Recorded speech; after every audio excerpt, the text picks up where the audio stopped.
I should be able to hear you, boy. Welcome back to another episode, another live episode of Spoken Genius. It's your boy Ghetto Genius here, and another impromptu stream. You know how I've been coming recently. I've just been kind of going off the dome with these live stream topics. A lot of things have been coming up in the personal life, so can't really set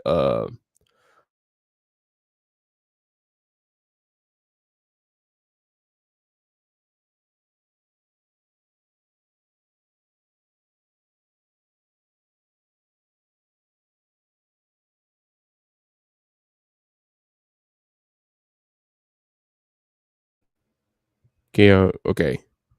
I don't know what that was about, but anyway, um like I was saying, yeah, a lot of personal things have come up over the past couple months, so can't really set a schedule for now. Just gotta wing it while we can. But I appreciate all the brothers that's gonna come through.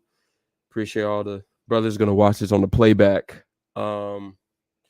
Real quick, let's go ahead and go into the get close to the thing.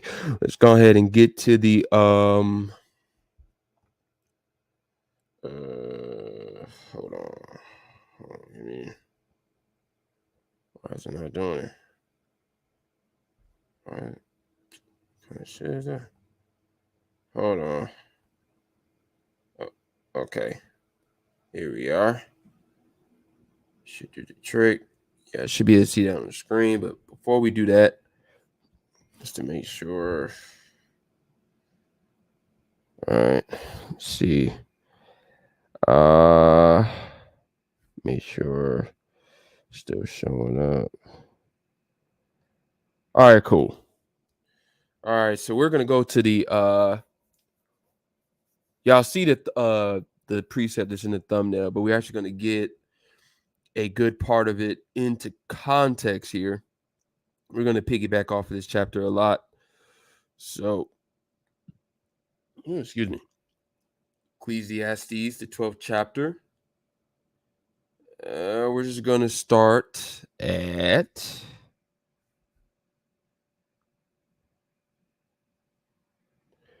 verse 1.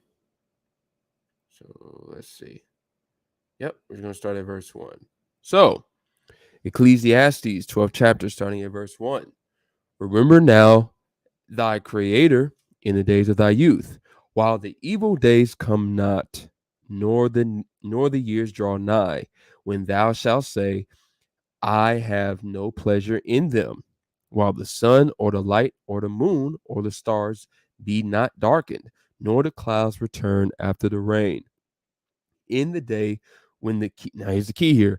In the day when the keepers of the house shall tremble, and the strong men shall bow themselves, excuse me, and the grinders cease because there are few, and those that look out the windows be darkened, And the door shall be shut in the streets when the sound of the grinding is low, and he shall rise to the voice of the bird, or sounding of the bird, which translation you're reading. And all the daughters of the music shall be brought low.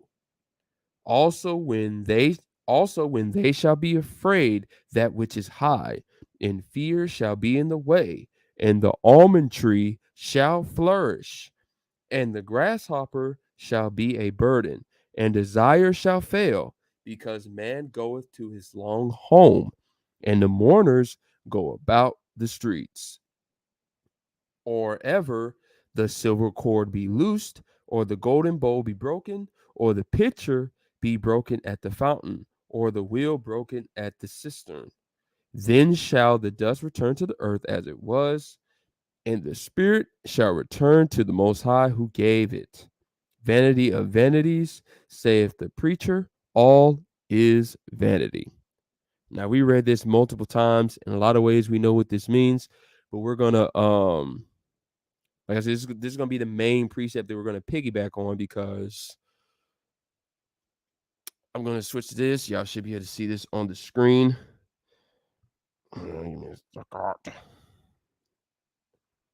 All right, guys. All right, cool.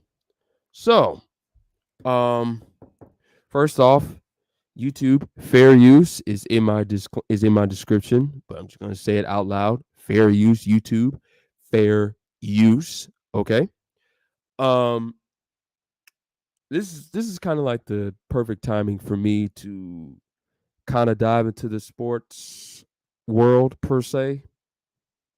Not too much, because I'm really kind of unplugged from sports for the most part, but brothers know I still chop it up about sports, you know, every now and then when I can. So, you know, it's all good. But I'm gonna decide to touch on the whole layoffs issue per se from an ESPN. We're gonna start from a sports perspective, and then we'll kind of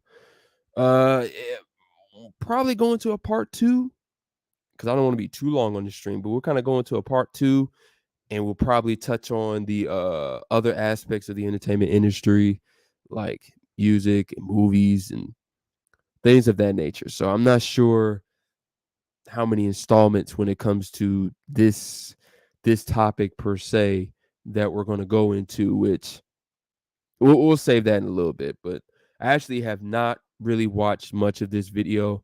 The first 30 minutes, well, not much of it, but I kind of got the gist of the first 30 minutes. The first 30 minutes was a whole other topic about shootings in quote unquote Black America, as you guys can see the title. Uh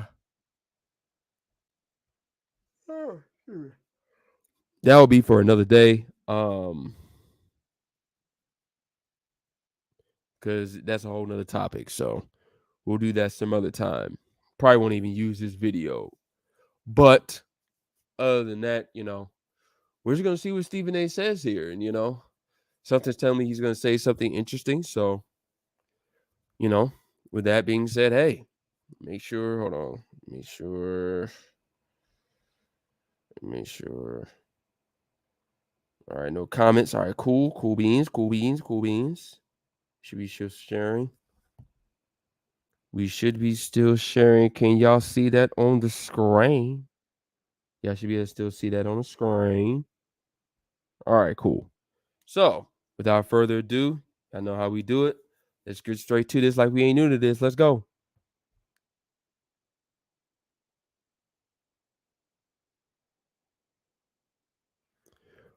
Can y'all hear that? Just to make sure. Can you guys hear that? I know last time we had audio issues going to the stream. I just want to make sure you guys can hear that. If you guys can hear that, just let me know. If you guys can hear the YouTube video, just let me know in the comments section. If not, let me know that as well. Hold on. All right, cool. So we should be good. So let's rock.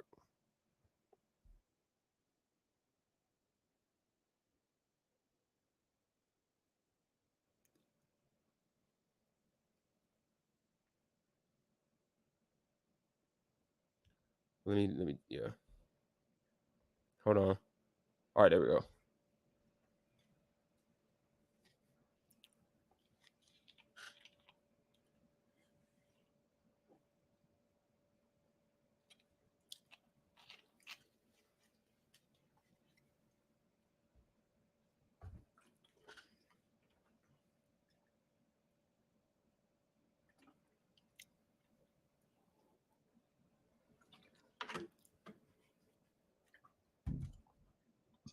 All right, let's see if we can skip.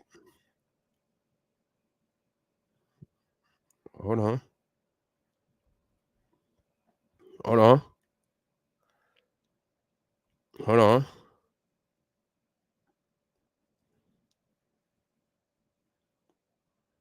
All right, cool. Let's get it.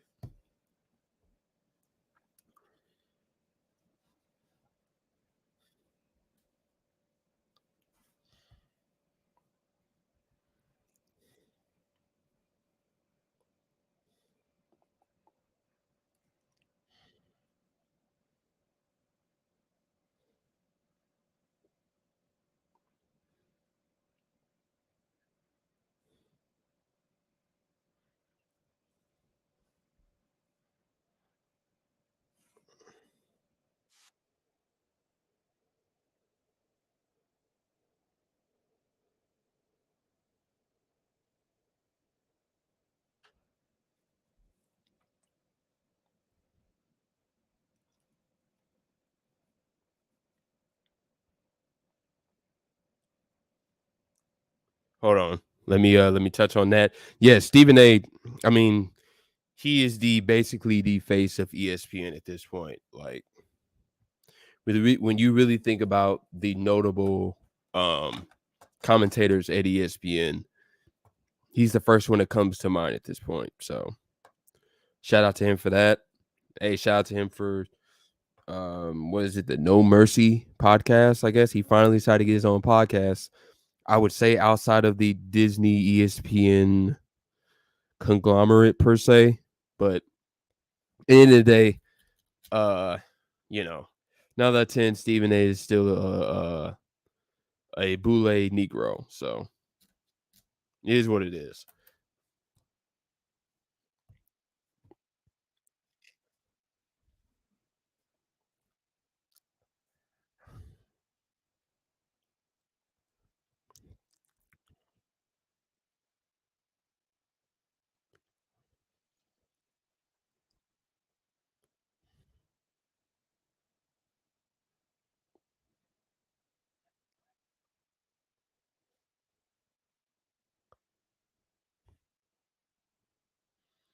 Okay, so like I said, I haven't really watched his videos, so unfortunately, we probably going to have to watch a good portion of this diatribe before we get to the actual topic of the video. But even though this kind of ties into Ecclesiastes, the 12th chapter, when man goeth to his long home.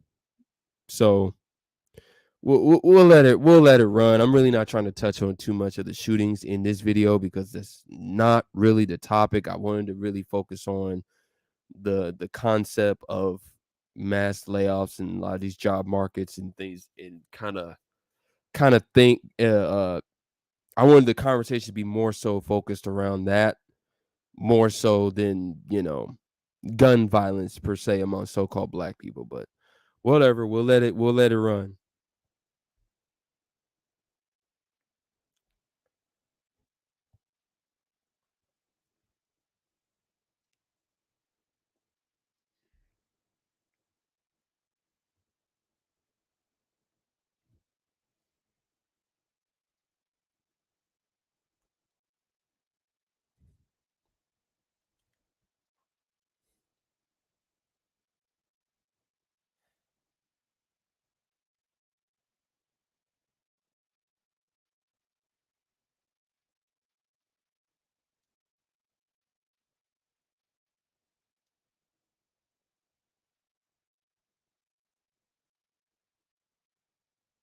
There's no sound.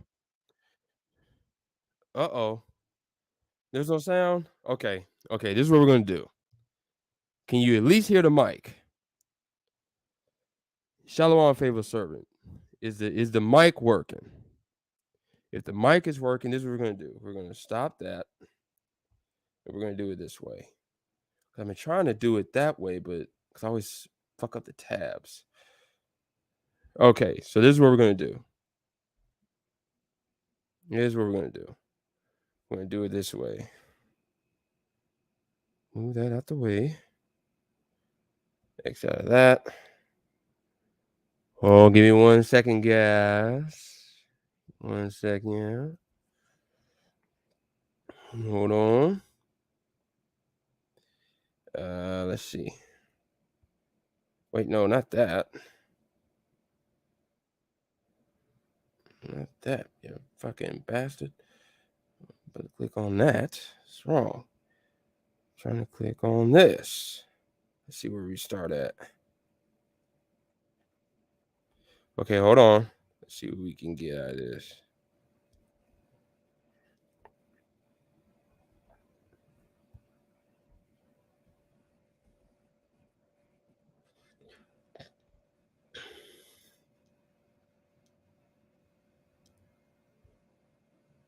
Okay.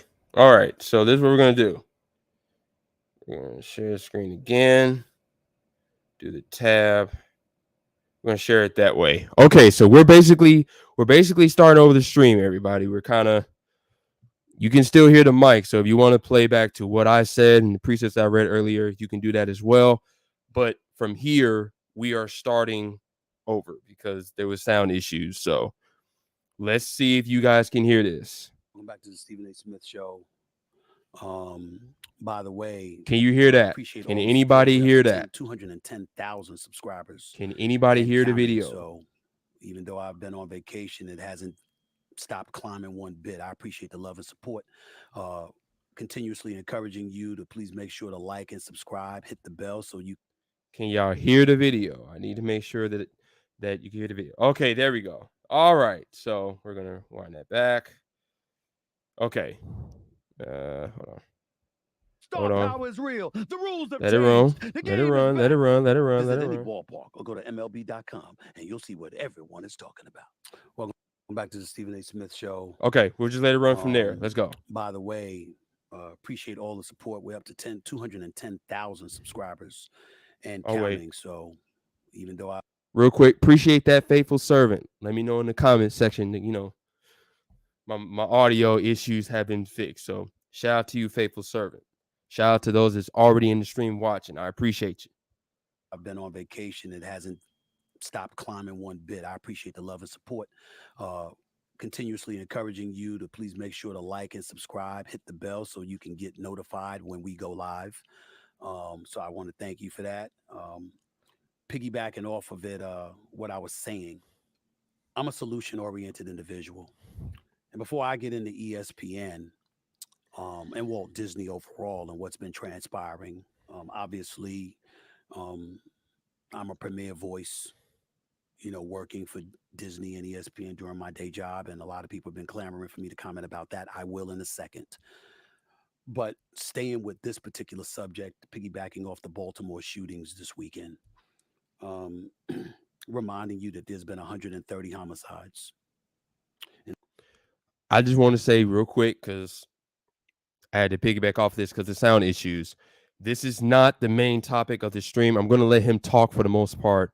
When it comes to this, I'll chime in here and there just to make sure there's no copyright issues. But I really don't want to focus too much on the shooting topic, because that's really for another. That's a whole nother issue for a whole nother stream. I want to get to the ESPN layoffs conversation because that's kind of the topic of this stream when it comes to a launching pad to job layoffs and, you know, things of that nature, i.e., Ecclesiastes 12th chapter, verses 1 through 8. So, you know, that's kind of what I want to focus on, but we'll let it run because, like I said, I haven't really seen this video. Just to piggyback off that point, haven't really seen this video, so I don't know at all proper timestamps. I don't know when he said what, so you know, it is what it is.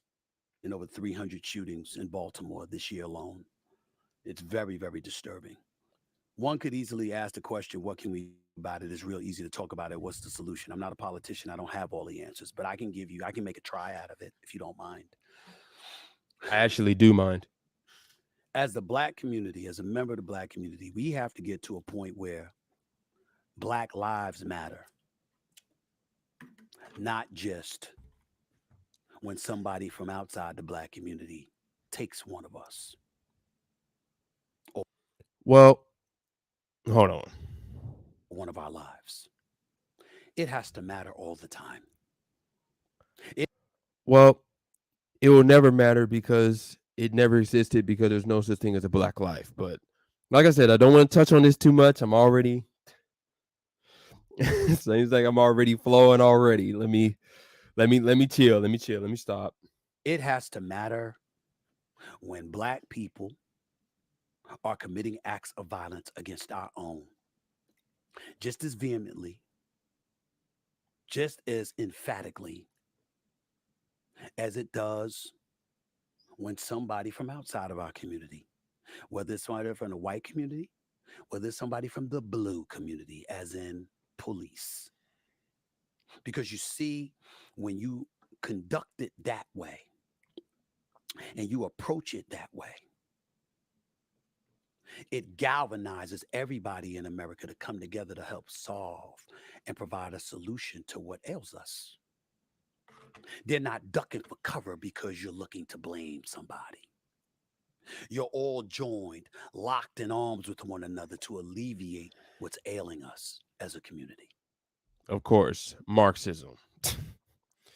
Anyway, That's how you resolve matters like this. That's how you begin the process of it.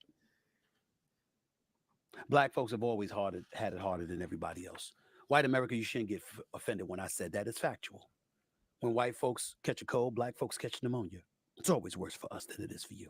I don't give a damn what the circumstances and conditions are. It's always the case. But in the same breath, it doesn't make white America culpable for every damn thing that happens to us. We're responsible too. And I just can't sit idly by and ignore that reality. We have to be put forth our due diligence in terms of holding us accountable. We can provide explanations. We can provide rationale and reasoning as to why something may transpire, but you can't ignore the ramifications that inevitably must come our way if we're guilty of such transgressions. And by the way, we don't. White America, please understand something. Black folks put black folks in jail all the time. that's true. Black folks are judged by a jury of our peers all the time. Black folks don't mind going on the jury, looking at the facts, and deducing based on the facts what judgment to make and doing it accordingly. Don't go by the OJ trial when we let his sorry murdering ass off. He should have been under the prison. We know that. Damn. But don't go by him. That's an aberration. Damn. For the most part, law enforcement will tell you, the courts will tell you, black folks in juries or on juries put black folks in jail all the time. Yet somehow, some way, when it comes to the murders of black people that occur at the hands of black people, the level of energy and passion seems to be absent compared to what we would be like when someone outside the black community does it to us. We got to do better. We got to do better.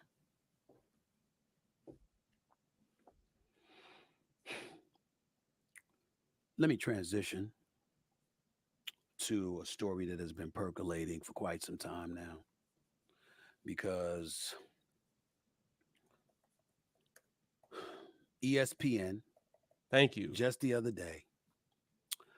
Now we're getting to the meat and potatoes. All the other stuff, it wasn't what he said for the most part was true, but I didn't give a fuck about talking about that this live stream. So now we're at the meat and potatoes. Now we're at the good stuff. Laid off about 20 Let's run that back. Here we go. ESPN just the other day laid off about 20 members of its on-air talent. She. I titled this Change Happened. More to come. Because as you all know, I work at ESPN. No My day job is shit. First Take. NBA Countdown to NBA Stephen A's World, all of that stuff, but mainly First Take. And there are a lot of people who got laid off friends of mine, actually. Definitely respected colleagues who've done a phenomenal job and deserved better. But it's not Disney or ESPN that they deserved better from. They deserved better from than the times we're living in. A lot of people don't want to see that and they don't want to appreciate that. But those are people rife with emotion, some justifiably, obviously, but are not paying enough attention to the dollars. Right here on this podcast, when Disney announced that 7,000 layoffs were coming, everybody associated with ESPN knew this day would arrive. Folks, as individuals, were hoping it just wasn't them. To see Jalen Rose gone, my brother, She. done an outstanding job for us covering the NBA for years. Got a lot of love for that brother. A lot of the great work he's done over the years, what he's represented for the company. I'm going to miss him. Yeah, he was pretty solid. Pretty solid on his NBA takes for the most part. I mean, hey, you know, he represents the old guard, man. So it is what it is. I mean, he's not Stephen A, which we'll get to Stephen A probably later on down the line in his little spiel. So it is what it is. But I mean, she that boy Jalen gone. She and you know what I'm saying. That nigga was smashing all the bras up there, allegedly. Anyway, Jalen Rose has always been good to me. And he I was good to Molly too. loved working with him on NBA Countdown. He is a brilliant, brilliant basketball mind. He is somebody that worked his ass off all the time. There was never an assignment he backed away from. There was never a time he didn't want to work. And my heart goes out to him for being one of these cuts after his exceptional run at ESPN. I'm too good to you. I'm way too good to you. You take my love for granted. I just can't understand it. No, I'm too good to you. I'm way too good to you. You take my love for granted. I just can't understand it. Jeff Van Gundy's another. She. You don't get labeled as a part of the A team unless you're an A teamer. That was Jeff Van Gundy, former head coach of the New York Knicks, former head coach. Hey, in the words of Alex 915, the late great, well, I would say late great, but the former great Alex 915, the A team is the best team on YouTube. We go into the top. Oh man, that's a damn shame. The brother. Never mind. That's a whole nother issue for another day. To the Houston Rockets, outstanding, brilliant basketball analyst for ESPN for years. I could say I'm going to miss him, but I just can't imagine he's going to be out of work for long. I'm sure I'll see him on the air doing his thing. Him and Mark Jackson with Mike Breen, without question, the A team. Which is interesting. They got rid of Jeff Van Gundy, but not Mark Jackson. Keep in mind, Mark Jackson has had, a lot of traditional views at himself over the years, but yet they didn't get rid of him. One has to wonder, you know, why is that? Why did they decide to keep Mark Jackson? One has to wonder how plugged in Mark Jackson could be, but just an allegation, so it's what it is. Guys that I was proud to call colleagues and still am and always will be. Mike Breen, a Hall of Famer, one of the greatest to ever do what he's done as a play-by-play guy, as far as I'm concerned. Jeff Van Gundy's been a Hall of Fame analyst and commentator. I believe Mark Jackson to be the same. But we're going to have to sit up here, along with very many others, Okay, Neil Everett from Sports Center, Ashley Brewer from Sports Center, you know, my brother Keyshawn Johnson, my brother.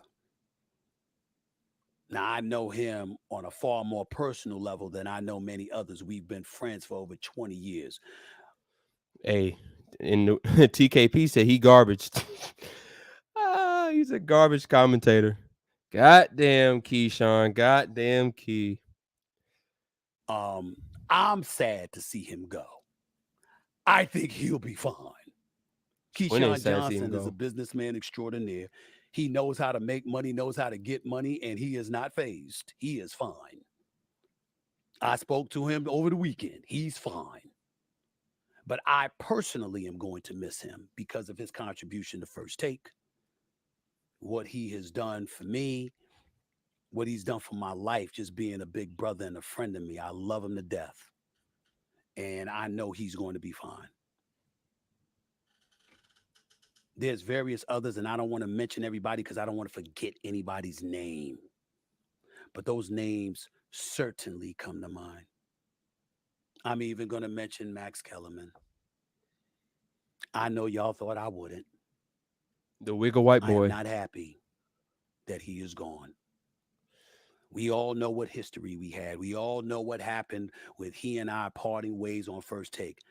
I don't want the brother unemployed. I want him gainfully employed. I want him having a job and a career. And that brother knows his boxing inside as out, as smart as a whip, and has been around a long time. I wish him no ill will. And a matter of fact, although I sincerely doubt he ever will, if he ever called me needing my help, I would not hesitate to help him. Just because I don't want to work with you directly in a debate show doesn't mean I didn't want to work with you. Doesn't mean I couldn't have worked with him covering a boxing match. Doesn't mean I couldn't have worked with him covering a UFC match. Doesn't mean I could have worked with him doing Sports Center, a Sports Center segment, or somebody else. I'm just talking about a 2-hour debate show. I wanted a different partner. That's all. I wish the brother nothing but the best.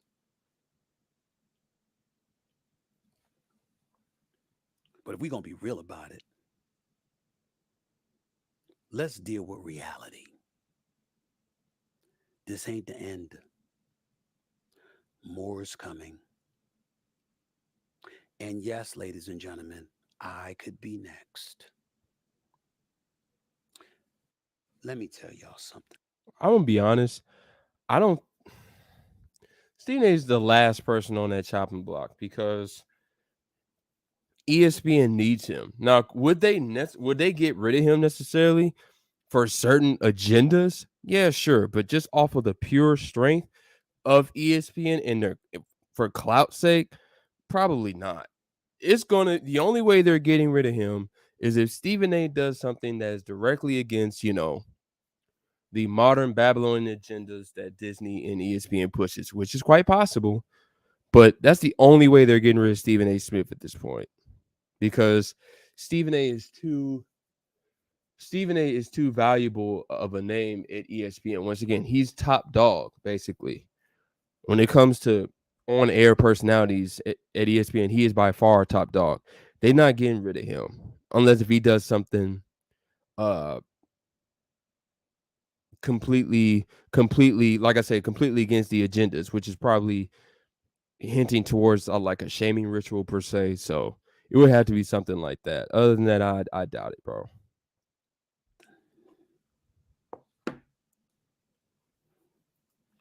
Don't ever, ever, ever in your life as a black person take anything for granted. Here we go. I told you before when white folks catch a cold, black folks catch pneumonia. Daniil Everett to go on, Jeff Van Gundy. So did Jeff Van Gundy and Max Kellerman get sickle cell or something? Sickle cell anemia or motherfucking bronchitis or something? Because they're gone and they're not so called black. So how does that work? But anyway, These are gone. David Pollock, outstanding college football analyst. Love him. He was one of the casualties. Todd McShay, college damn. football analyst extraordinaire. She. especially for the NFL draft. He's been late. He's part of the casualties. Love him. She. She. You didn't think black folks was going to be on the list too? That's always the case. And the one thing that I can tell you about Stephen A., this ain't 2009. I really didn't see it coming. My eyes are always wide open now. I'm never comfortable. I never take anything for granted, and I never assume that I'm safe. And First Takes #1 and been #1 for 11 and a half plus years. Now, as an aside, veering away from ESPN before I get back to ESPN and Disney, let me address something to some of the haters out there about me. Y'all can kiss my ass twice. Damn. And I'm talking about the people, I'm talking directly to the people in the industry who sat up there and said, why isn't Stephen A. gone? Ladies and gentlemen, we got a few people at ESPN getting paid more than me. They don't have the #1 show. They don't have the top ratings. They don't generate more revenue. How come y'all didn't bring their names up? Like who? Who generates more revenue than you, Stephen A? That's what I want to know. Who generates more revenue than Stephen A does at ESPN at this point? It's what, Mike Green? Like, come on. Like, who? Come on, Stephen A. Who's really doing that? And by the way, none of them are black. How come you didn't bring their names up? I wonder why. I'm talking to those folks, the critics in the media, or the wannabe medias with the blogosphere and the websites that never went through the terrain of being official members of the fourth estate. I'm talking about them. How come y'all didn't bring them up? But me, who's been #1, who's got the top rated show, who, by the way, is an executive producer on that top rated show, my name comes up.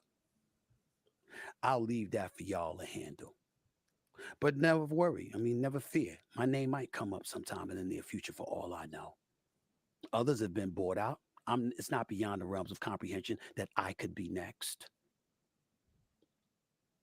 But if it happens, let me tell you what you shouldn't do. You shouldn't blame Disney. You shouldn't blame ESPN. This isn't some corporate lackey taking the whole corporate line. I'm paying attention and I'm reading the tea leaves and I'm telling you what it is. You can either listen or not. Facebook let go of over 10,000 people, if I remember correctly. Didn't Amazon let go of thousands of people? Y'all, am I correct in saying that, Ashley? Sumatra, Gav, am I correct in saying that? Amazon laid off thousands. Facebook laid off thousands. Okay, Netflix had its purge a while back. What do you think was going to happen? See, all of these folks that are fainting, I'm not talking about the people who will let go. My heart and my compassion, I've been there. And for me, it was different, by the way. They were let go because of cuts. I was fired. And when I was fired, I was damn near blackballed because the message was sent, this is not somebody you want to work with. I didn't know if I'd ever have a career again. That's entirely different than being able to go to a prospective employer and saying, I was just a part of cuts and layoffs. You're not being besmirched when that happens. I was besmirched. I don't know by whom, but that was the overall message that was being received by the public. I'm telling you, today is different. It's a numbers game. It's about revenue and ratings. Revenue being paramount at Disney. Why? COVID-19, ladies and gentlemen. The pandemic. Don't you remember the parks being closed? Scamdemic. You don't know how much money is generated from the parks? In Anaheim? In Florida? In France? In Shanghai? Tokyo? COVID-19 The coronavirus pandemic Scam was not it. just in the United States of America. It was worldwide. You have any idea how much money was lost? How about the movies? Now you go to the movies, you take your girl or your wife. If you're married with children, you take them. If you're not married but you got children, you take them. If you want to go see it twice, you got to pay twice. Not just for entry to the movies, but for the popcorn and the soda and the candy and everything like that. But streaming, you get to order it once and watch it as many times as you want to without having to go to the theater. Why do you think Disney said we've lost $5.5 billion? Because their movies are trash. That's why they really lost $5.5 billion, Stephen A. You could say in combination with that, but motherfuckers will still go to the movie theater if a movie's still good. Most of the Disney movies or that have come out under the Disney platform over the past, basically ever since the scamdemic, so let's say over the past 3 years, have been absolutely hot garbage. That's the real reason why. See, Stephen A. think he's slick. He's trying to protect Disney because he still works for them. No. That shit ain't gonna work over here, homie. I understand. No, you full of shit. Transgender issues and the LGBTQ community has its things that it wants addressed. No shade on that whatsoever. I'm a black man. I stand with you. What? I'm not for prejudice. What? Hold on. Go back. What that nigga just say? Okay, hold on. I understand. Transgender issues and the LGBTQ community has its things that it wants addressed. No shade on that whatsoever. I'm a black man. I stand with you. I'm not for prejudice against anyone. The flip side, however, is when you had folks, boy, What the fuck was that? What the hell is Stephen A. talking about? Who gives a shit? Shout out to Hopeful Son being in the room. You know what I'm saying? Appreciate you showing up. But what the fuck was that? Yo, I'm gonna wind that shit again. What the fuck is this nigga talking about? All right, let's go. LGBTQ. Hold on. I understand. All right, here we go. Transgender issues and the LGBTQ community has its things that it wants addressed. No shade on that whatsoever. I'm a black man. I stand with you. I'm not for prejudice against anyone.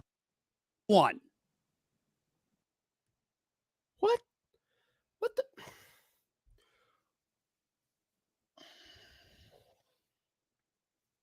I can't even say too much because I don't want to get no community striked.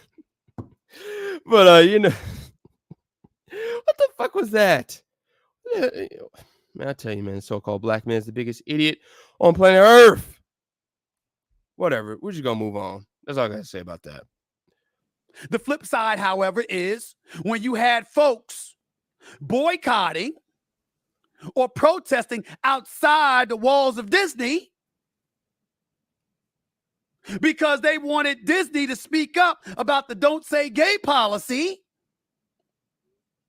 Sure, you speak up. It's the right thing to do. No problem. But you knew DeSantis would come back. You knew folks on the right who supported him and supported that ideology would speak out. You knew eventually that could potentially have a detrimental impact on Disney's bottom line. Again, not these people who will let go. I'm only talking numbers. I'm bringing in a plethora of things that affects your bottom line as a business. Budweiser's going through it because of the transgender person, Mulvaney, that they had on one of its cans. They talked about how much money they're losing. Chick-fil-A got into a controversy because they got a bit political. And people think that it's going to affect them. You've got folks on other side of the ideology that galvanize and speak out against such positions. And how do they exact revenge and retribution upon you? By affecting your bottom line. That's business. I assure you, as God is my witness, if Disney didn't lose $5.5 billion, Jeff Van Gundy wouldn't be gone. David Pollock wouldn't be gone. Todd McShay and Jalen Rose and Neil Everett and others wouldn't be gone. More cuts wouldn't be on the way. Following the cuts behind the scenes, I didn't bring up the producers and the editors and all of these wonderful people that I work with that lost their jobs, or those who are still there that are worried as hell they're going to lose theirs because they see the climate. They see the climate. And then everybody wants to come along. Oh, Stephen A. I mean, please stop it. Don't be a capitalist. Don't bring up corporate America again. Why? How you paying your bills? How you paying your bills? Take your time. Answer the question. I'll wait. How are you paying your bills? See, we want to talk, but we don't want to be practical. We don't want to make sense. We want to be emotional.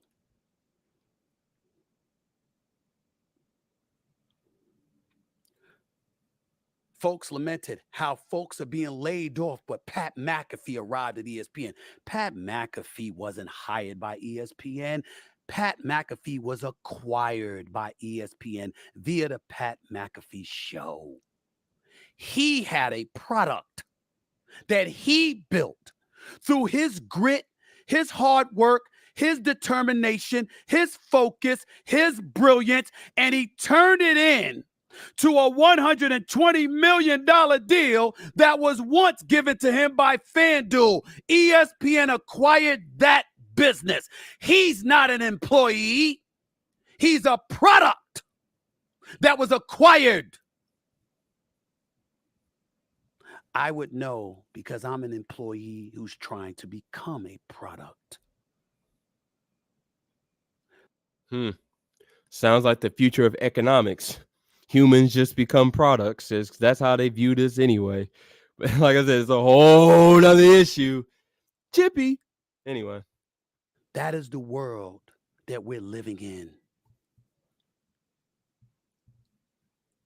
Y'all listen to who y'all want to. I want to listen to Jay-Z. I'm not a businessman. I'm a businessman. That's my aspiration. That's what Pat McAfee achieved. It's what Colin Cowherd achieved. It's what Dan Patrick achieved. It's what Joe Rogan achieved.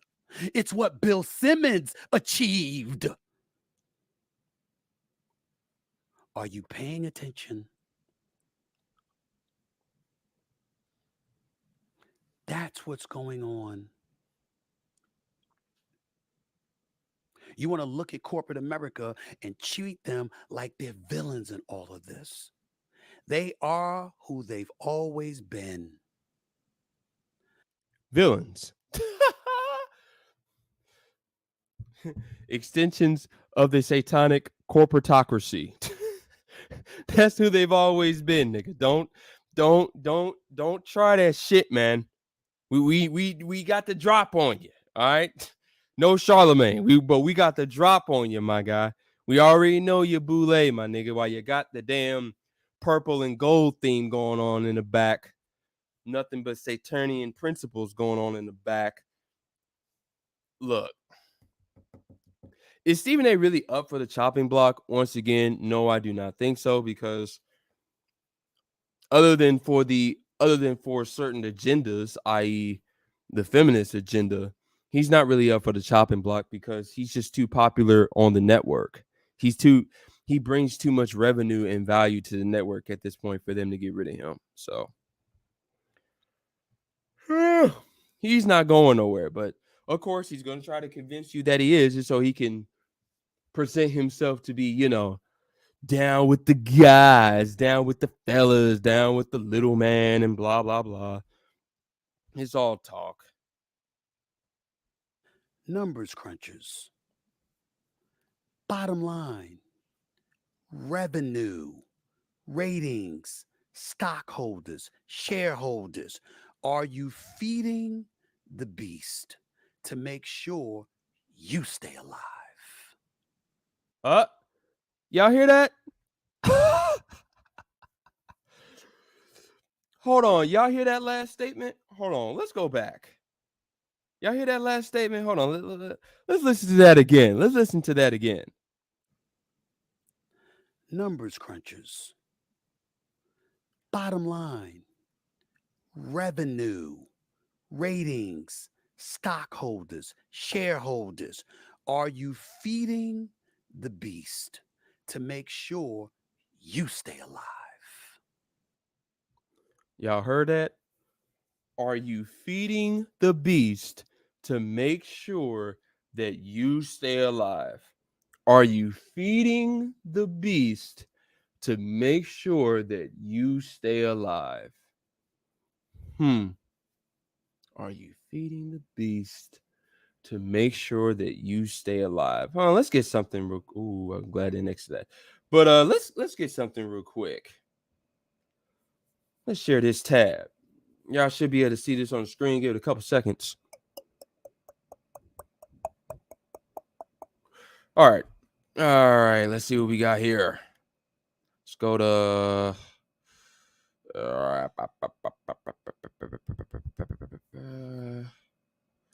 Let's go to Matthew. I believe it should be chapter 6. I think I'm in the right chapter. Let's see.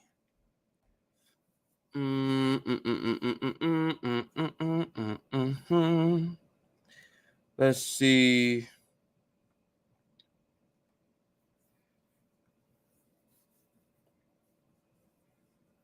Hmm. Yep, we're actually in the right chapter. Okay, so right now we're in Matthew chapter 6. Let's look at uh let's see. Hmm.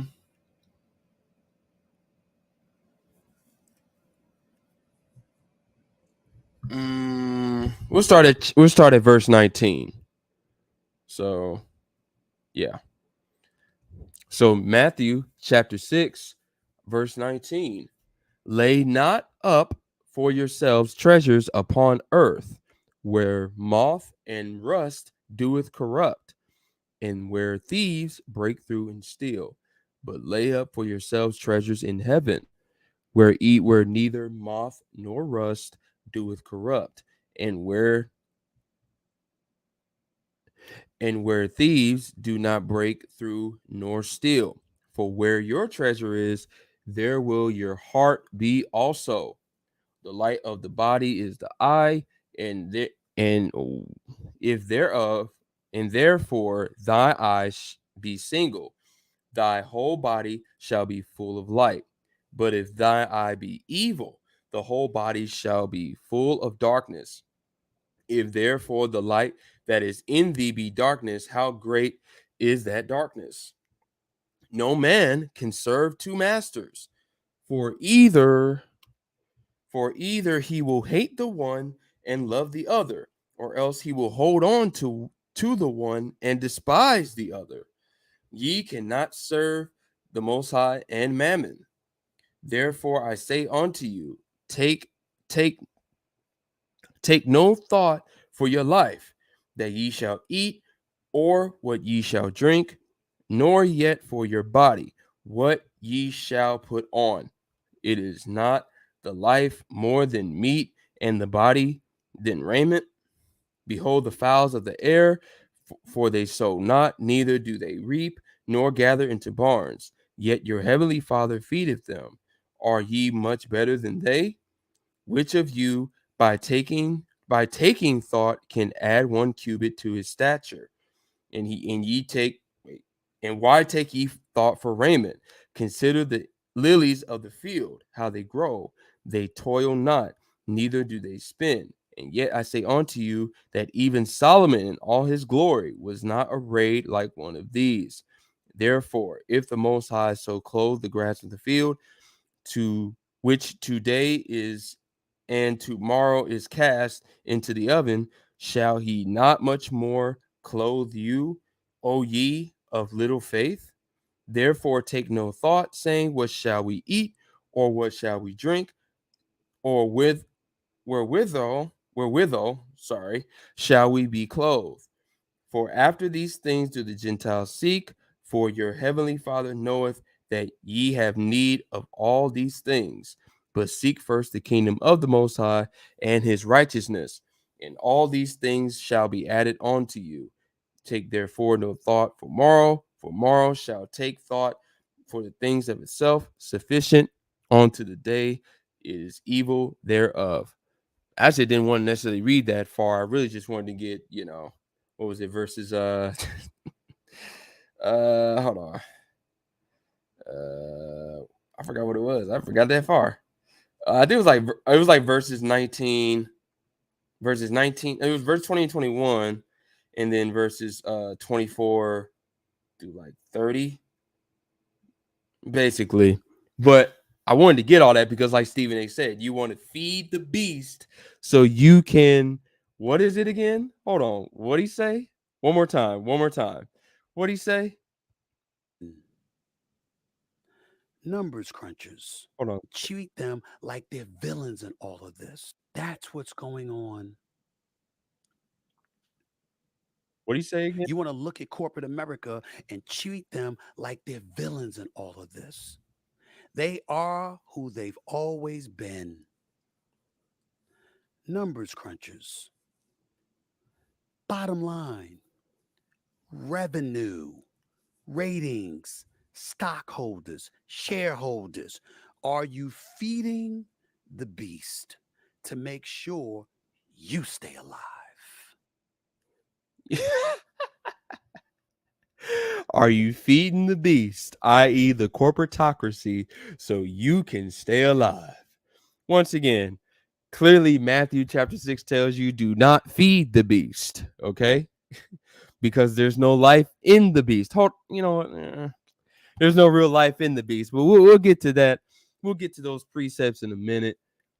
I just want to touch on what he said right there because even within itself, Stephen A just contradicted itself, which we're going to get to that. Well, you know what? Hold on. You know what? There's only probably 5 more minutes left of him talking. Let's rewind this back one more time, and we're just gonna let it roll through. So, all right. So here we go. You want to look at corporate America and treat them like they're villains in all of this. Because they are They are who they've always been. villains. Numbers crunchers. Bottom line, revenue, ratings, stockholders, shareholders. Are you feeding the beast to make sure you stay alive? Fuck the beast. No matter where you turn, politics, medicine, pharmaceutical, technology, education,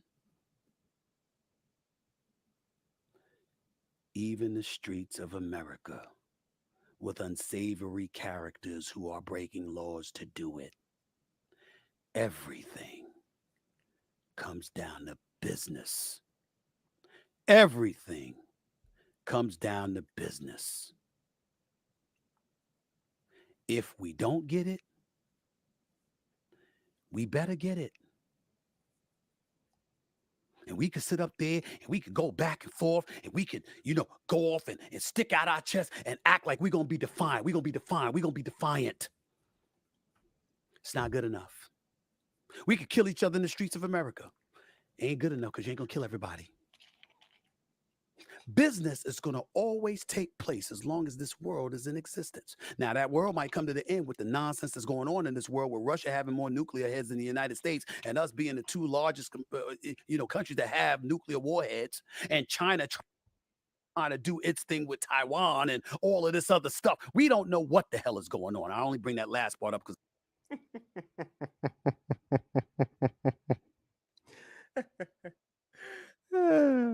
Hold on. Let's go on that back.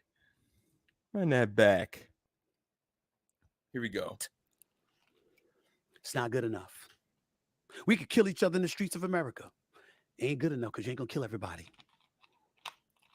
Business is going to always take place as long as this world is in existence. Now, that world might come to the end with the nonsense that's going on in this world, with Russia having more nuclear heads than the United States, and us being the two largest, countries that have nuclear warheads, and China trying to do its thing with Taiwan and all of this other stuff. We don't know what the hell is going on. I only bring that last part up because I watched 60 Minutes on Sunday night.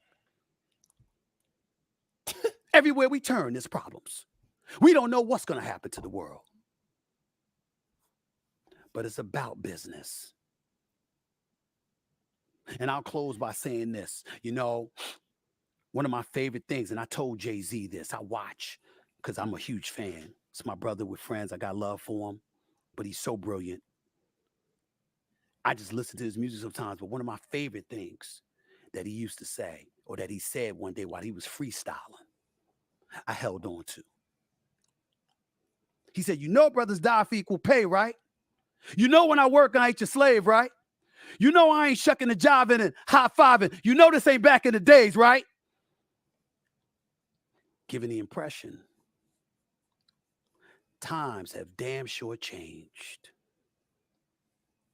And to some degree, he's right. But as things change, they remain the same when stuff goes bad. Times are bad right now. And that's why you see stuff reverting back to old times. You can look at policies, you can look at Supreme Court rulings, or you could take this latest example of corporate America. Disney ain't the only one making cuts. They ain't the first, and they ain't going to be the last. And it ain't the first time it's happened. It's been happening for years. There's been recessions. There's been inflation. There's been all of this going on. There's been depression. In the 1930s to 2008, when Obama first took office, he inherited one. It's not going away. All you can do is make sure you pay attention to what's going on so you can do the best that you possibly can do to avert it from squeezing the life out of you. That is reality. That is what has happened. And if I am lucky enough to be immune from it now, that does not mean that will be the case tomorrow. The only difference between now compared to 2009 is that I won't be blindsided. I'll see it coming. Can you say the same? Can you say the same? Only if you're paying attention. That's it for this special edition of the Stephen A. Smith Show. Oh, we paying attention. We paying attention, all right. We paying attention to your goddamn bullshit. That's what we paying attention to. You really think you're slick, Stephen A. Okay? That was real slick talk right there. That was real you sounding real boule there, Stephen A. But let's think he's slick. That was real clever, Stephen A. But yeah, we're not falling for that. Those who understand scripture is not falling for that. But let's get a better understanding of the statement I just said there before we get to the last part. We'll just close that with something a little more funny. But let's see. Where do I want to go with this? Yeah. Let's go here first. I believe it should be 11th chapter. Proverbs 11. Mm-mm-mm-mm-mm. Mm-mm-mm-mm. All right. So let's do Proverbs chapter 11, verse starting at verse 1. A false balance is abomination to the Lord, Yahweh, but a just weight is his delight. When pride cometh, then cometh shame, but with the lowly is wisdom. The integrity of the upright shall guide them, but the perverseness of transgressors shall destroy them. Riches profit not in the day of wrath, but righteousness delivereth from death. The righteousness of the perfect shall direct his way, but the wicked shall fall by his own wickedness. The righteousness of the upright shall deliver them, but transgressors shall be taken in their own naughtiness. When a wicked man dieth, his expectation shall perish, and the hope of unjust men perisheth. The righteous is delivered out of trouble, and the wicked cometh in his stead.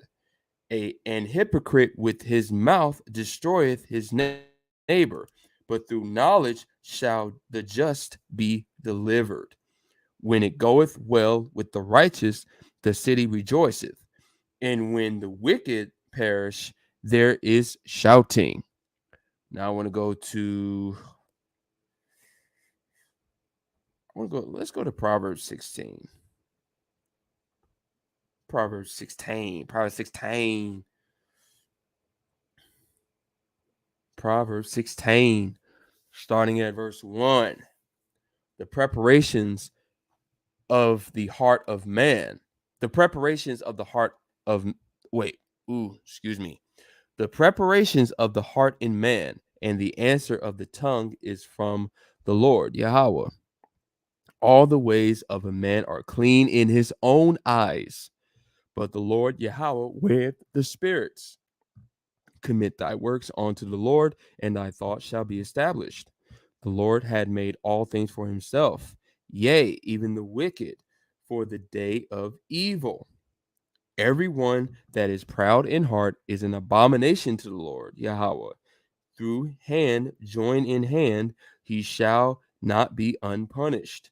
The mercy and truth, iniquity is purged. By mercy and truth, excuse me, by mercy and truth, iniquity is purged. And by the fear of the Lord Yahweh, men depart from evil. When a man's ways please the Lord Yahweh, he maketh even his enemies to be at peace with him. Better is a little with righteousness than great revenues without right. A man's heart deviseth his way, but the Lord Yahweh directeth his steps. A divine sentence is in the lips of a king, his mouth transgresseth not in judgment. A just weight and a just balance are the Lord's.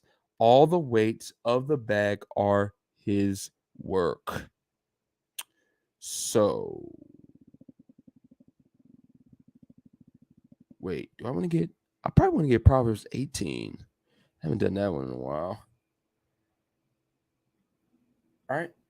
All right. Yeah. Well, yeah. So, Proverbs 18, starting at verse 1. Through desire, a man having separated himself seeketh and intermeddle, intermeddleth with all wisdom. A fool hath no delight in understanding, but that his heart may discover itself. When the wicked cometh, then cometh no contempt, and with ignominy, ignominy, reproach. The words of a man's mouth are as deep waters, and the wellspring of wisdom is a flowing brook. It is not good to accept the person of the wicked, to overthrow the righteous in judgment. A fool's lips enter into contention, and his mouth calleth for strokes. A fool's mouth is his destruction, and his lips are the snare of his soul. The words of a talebearer are as wounds, and they go down into the innermost parts of the belly. He also that is slothful, sorry, in his work is bother to him that is a great waster. The name of the Lord Yahweh is a strong tower. The righteous runneth into it and is safe. A rich man's wealth is his strong city, and as an high wall in his own conceit. Therefore, destruction, the heart of man is haughty, and before honor is humility. He that answereth a matter before he heareth, it is folly and shame unto him. The spirit of a man who will sustain his infirmity, infirmity, but with the wounded spirit, who can bear? The heart of a prudent getteth knowledge, and the ear of the wise seeketh knowledge. A man's gift maketh room for him, and bringeth him before great men. He that is first in his own cause seemeth just, but his neighbor cometh and searcheth him. The lot causeth contentions to cease, and pareth between the mighty. A brother offended is harder to be won than a strong city, and their contentions are like the bars of a castle. A man's belly shall be satisfied with the fruit of his mouth, and with the increase of his lips shall he be filled. So I'm not gonna read the whole chapter. We're just gonna let's see. We're gonna go to Ecclesiastes.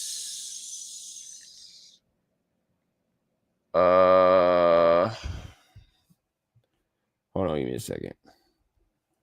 It might be chapter 4. I can't remember right now. Is it chapter 4?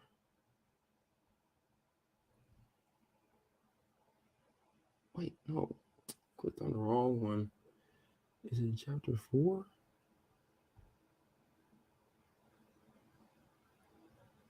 Yeah, I think it is. Okay, so Ecclesiastes chapter 4.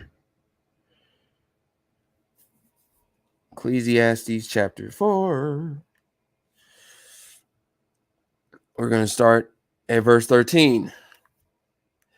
Better is a poor and wise child than an old and foolish king, who will be no more, who will no more be admonished. For out of prison he cometh to reign, whereas also he that is born in his kingdom becometh poor.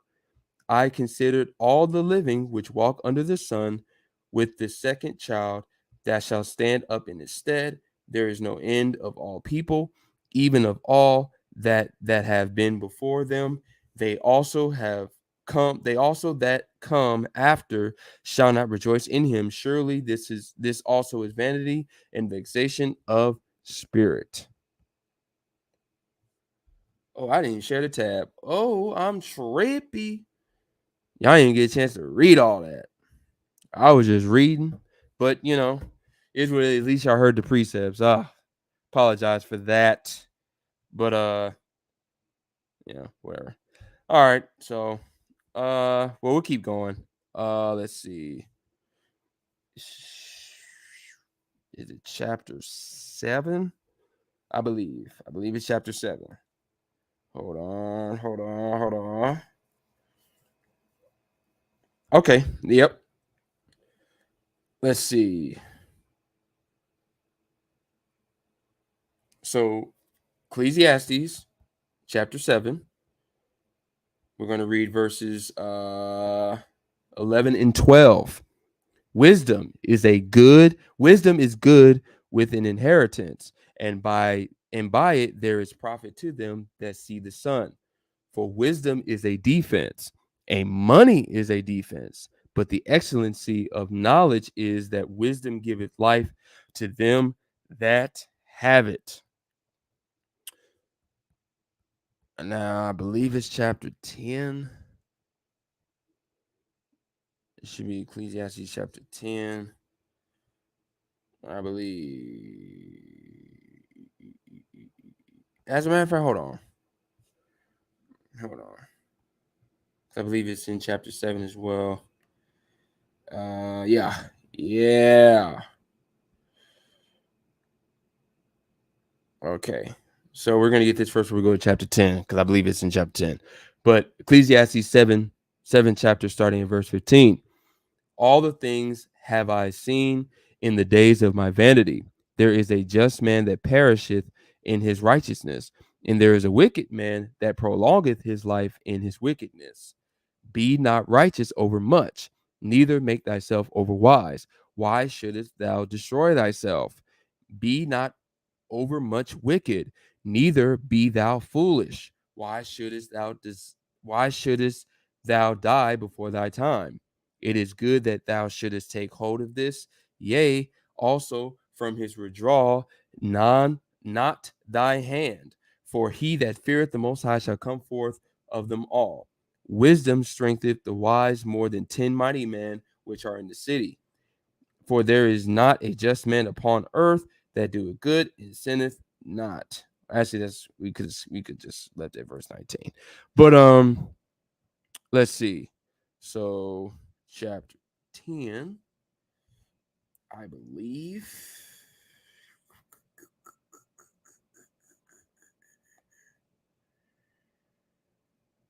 I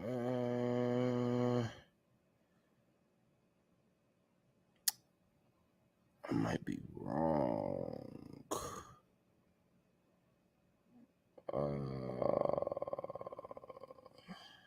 Hold on. Give me a second. Gotta look some shit up.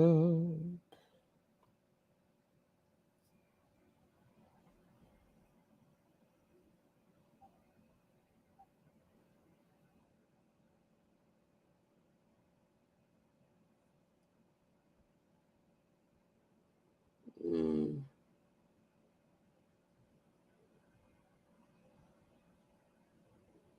Oh, I didn't even spell that right. Hold on, give me a second.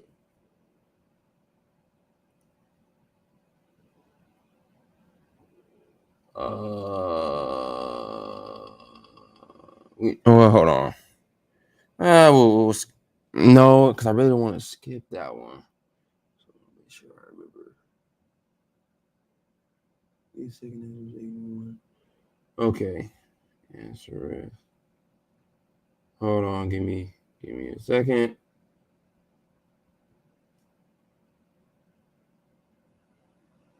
Oh, I had it. I was tripping. Oh, I'm blind as a bat. Okay. Had it. All right. All right. Uh. All right. So we'll do it that way. Okay. So Ecclesiastes 10, starting at verse 14. I had it. I'm vision's messed up a little bit. Bear with me. A fool also is full of words. A man cannot tell what shall be and what shall be after him. Who can tell him? The labor, the labor of a foolish, the labor of the foolish wherewith every one of them, because he knoweth not how to go to the city. Woe to thee, excuse me, O land, when thy king is a child, and thy princess eat in the morning. Blessed art thou, O land, when thy king is the son of nobles, and thy princes eat in due season, for strength and not for drunkenness. By much slothfulness the building decayeth, and through idleness of the hands the house droppeth through.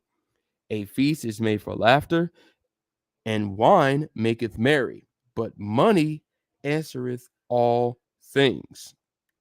Of course, all things in the physical. Anyway, because nothing's permanent, so you got to buy shit. Anyway, curse not the king, not in thy thought, and curse not the rich in thy bedchamber. For a bird of the air shall carry the voice, and that which hath wings shall tell the matter. Now I want to read Ecclesiastes 12, once again, okay, get to the point because he talked about the world, the destruction, right? To come. So let's read this shit again. Ecclesiastes, 12th chapter, starting at verse 1. See how the points being brung home. Anyway, Ecclesiastes 12th chapter. Remember now thy creator in the days of thy youth, while the evil days come not, nor the years draw nigh, when thou shalt say, I have no pleasure in them. Kind of what Stephen A was kind of alluding to anyway. While the sun or the light or the moon or the stars be not darkened, nor the clouds return after the rain. Meaning, it's just basically, in those days, there won't be any signs really of light per se for the average person. It's just going to be nothing but darkness surrounding the entire planet. But anyway, that's from one sense. And then the other sense is like basically access to information that would give you life, that would give you, you know, peace and understanding. Those things are going to, for the most part, be cut off just to keep the masses in a pure state of confusion. But anyway, in the day when the keepers of the house shall tremble, and the strong men shall bow themselves, and the grinders cease because they are few, and those who look out the windows be darkened. Meaning, when there's no work, there's no hope for your future because there's nothing, you can't be on your grind. In order for you to, fulfill whatever future that you want to accomplish, you have to grind for it to various degrees.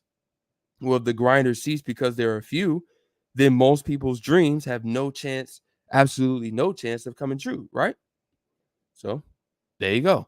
Anyway, and the door shall be shut in the streets when the sound of the grinding is low. Basically saying the same thing verse 3 is saying. And he shall rise up at the voice or the sounding of the bird, and all the daughters of the music shall be brought low. Now, what I think the thumbnail was verse 3 and not verse 4, but daughters of the music being brought low. It's kind of just talking about the entertainment industry altogether, whether it's sports, music, movies, TV, things of that nature. This is kind of, why the title of the stream was called End of an Era, because a lot of things, a lot of those aspects of the industry, entertainment, whatever, a lot of those things have basically decreased in value over the past, for sure, I would say 5 years. But excuse me, they have drastically decreased in quality, which is causing more of these companies to lose a lot more money than they should be losing. But it's also because a lot of the agendas they've been embracing. So a lot of these things are correlating at the same time. Anyway, verse 5. Also when they shall be afraid of that which is high, and fears shall be in the way, i.e., what? Fears of things not working out for them, things of that nature, because they don't have a spiritual aspect. But here's the key right here. And the almond tree shall flourish. Who is the almond tree? I.e., the hopefully elect of Israel that will be given a much better understanding of what needs to be done in order to make the kingdom. Okay, that's who the almond tree is. But anyway, whenever that time comes, because none of us know when Jacob's trouble is gonna kick off anyway. And the grasshopper shall be a burden, and desire shall fail, because man goeth to his long home, and the mourners go about the streets. Or ever the silver cord be loosed, or the golden bowl be broken, or the pitcher be broken at the fountain, or the wheel broken at the cistern.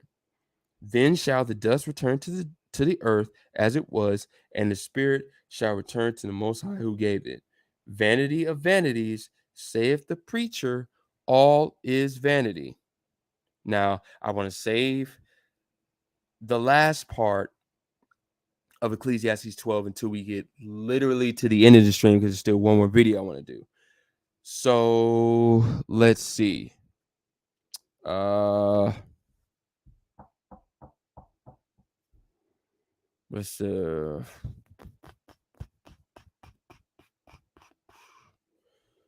maybe I want to go to the New Testament now. Oh wait, no. I forgot. Let's go here.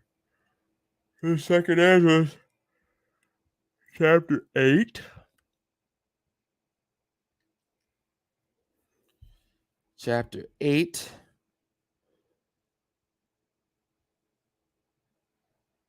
Okay, I just want to read this one verse right here. As a matter of fact, we're just gonna click on it. So, second Ezra, chapter 8, verse 1. And he answered me, saying, the Most High had made this world for the many, the world that we're living in right now. You know, he's made this world for the many, but the world to come for few. Okay. The world that is to come is for the few. You know, the straight and narrow gate. That might be in Matthew. Might be in Matthew 13. We might get that. Because actually I do want to go to the New Testament now. If I'm not mistaken. Hold on. Let me make sure. Because it might be in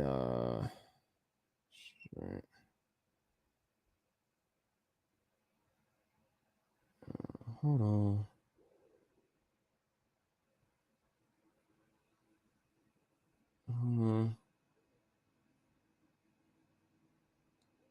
Hold on. Let me get a second. Hold on. Yeah. Yeah, it is. Just couldn't remember.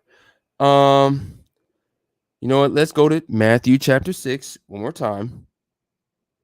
We won't read too much this time. I know exactly where I want to go with this point. Um, let's see. So Matthew chapter 6, verses 19. Verses 19, and then we'll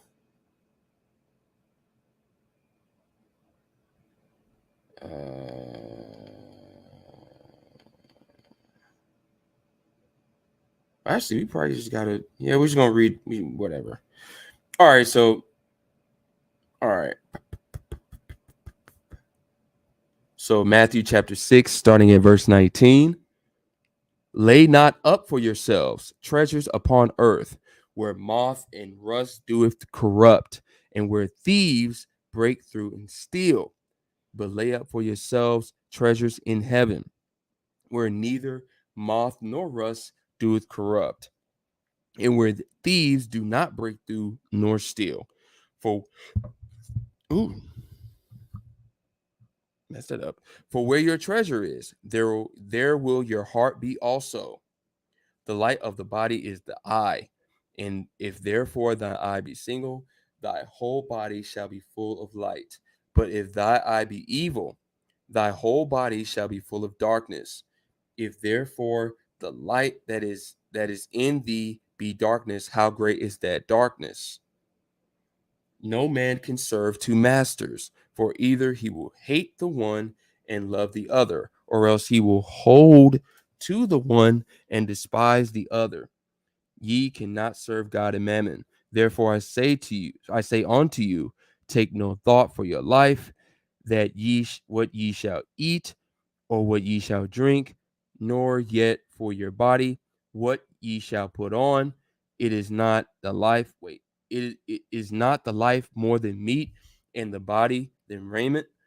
Behold, the fowls of the air, for they sow not, neither do they reap, nor gather in the barns, yet your heavenly Father feedeth them. Are ye not much better than they? Which of you, taking thought, can add 1 cubit to his stature? And why take thought for raiment? Consider the lilies of the field, how they grow. They toil not, neither do they spin. And yet I say unto you that even Solomon in all his glory was not arrayed like one of these. Therefore, if the Most High clothe the grass of the field, which today is not tomorrow is cast into the oven. Shall he not much more clothe you, O ye of little faith? Therefore take no thought, saying, what shall we eat? What shall we drink? Or wherewithal, with wherewithal shall we be clothed? Shall we be clothed? For after all these things do the Gentiles seek, i.e., what? The heathen, the other nations. For your heavenly, and also heathen thinking Israelites. But anyway, for your heavenly Father knoweth that ye have need all of these things. But seek ye first the kingdom of the Most High and his righteousness, and all these things shall be added unto you. Take therefore no thought of the morrow, for the morrow shall take thought of these things of itself. Sufficient unto the day that is evil thereof. Matthew chapter 7. What was that?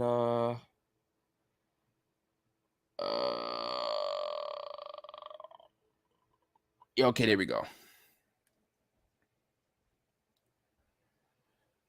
Okay. Matthew chapter 7, starting at verse 11.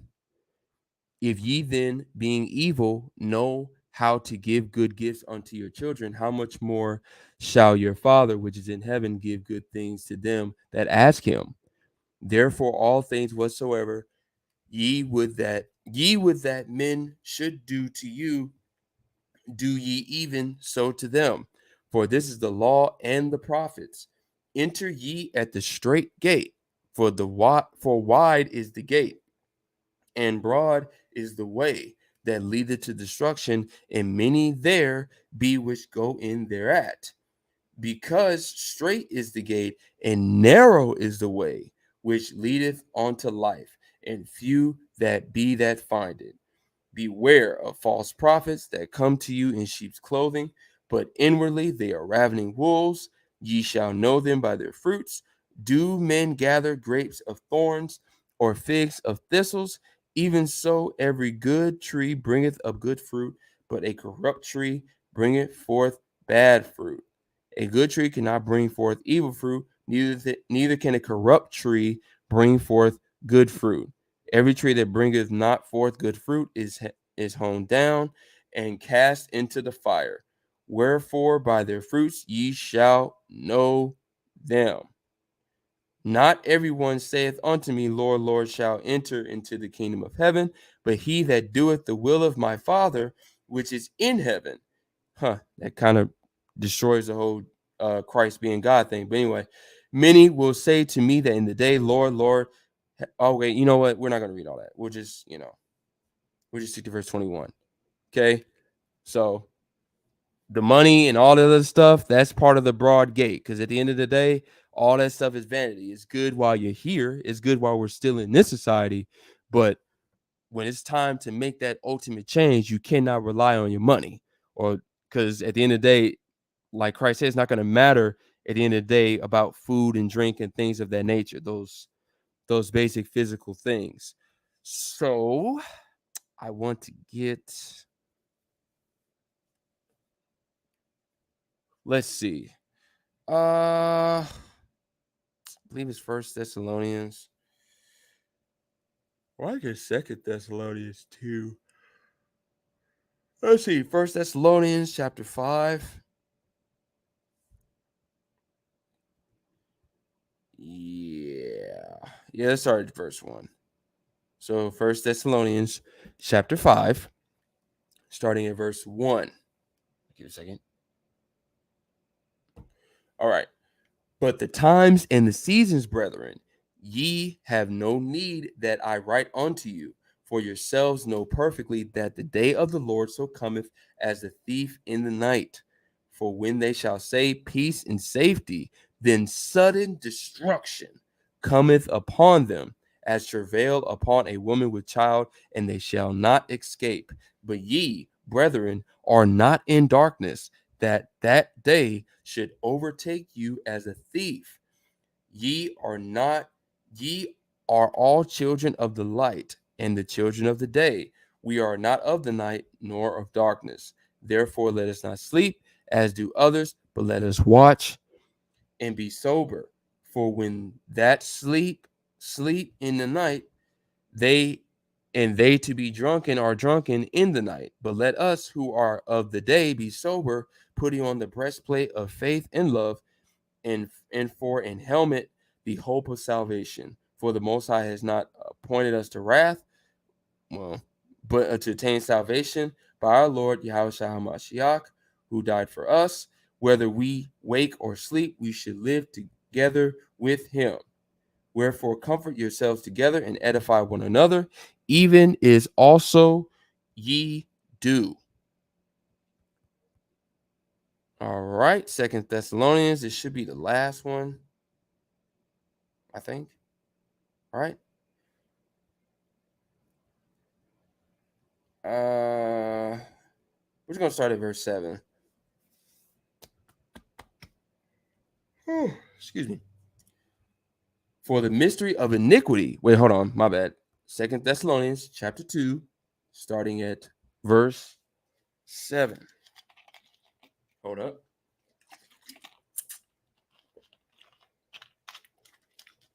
See.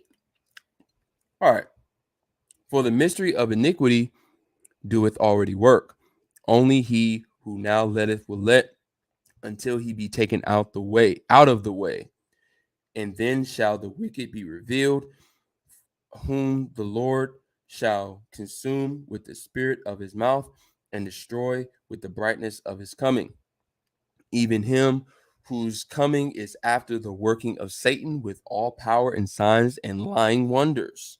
I.e., what? Those wicked inventions and the aspect of money and trying to, tell you got to get your bread at all times, no matter what type of society that you're in. You got to, okay. You got to adapt to the environment. The corporate, they're not enemies. They're not villains. They're just numbers. They're just number crunchers, which we're going to get to that hypocrisy in a minute. But anyway, even him who's coming in is after the working of Satan with all power and signs and lying wonders, and with all deceivableness of unrighteousness in them that perish, because they received not the love of truth, that they might be saved. And for this cause the Most High shall send them a strong delusion, that they should believe a lie, and that all might be damned who believed not the truth, but had pleasure in unrighteousness. So, one more precept, and then we're going to get to the video here. Oh, hilarious. All right, so let's where is it? All right, there we go. Revelation chapter 2, starting at verse 18. And unto the angel of the church of my bad, Thyatira, right.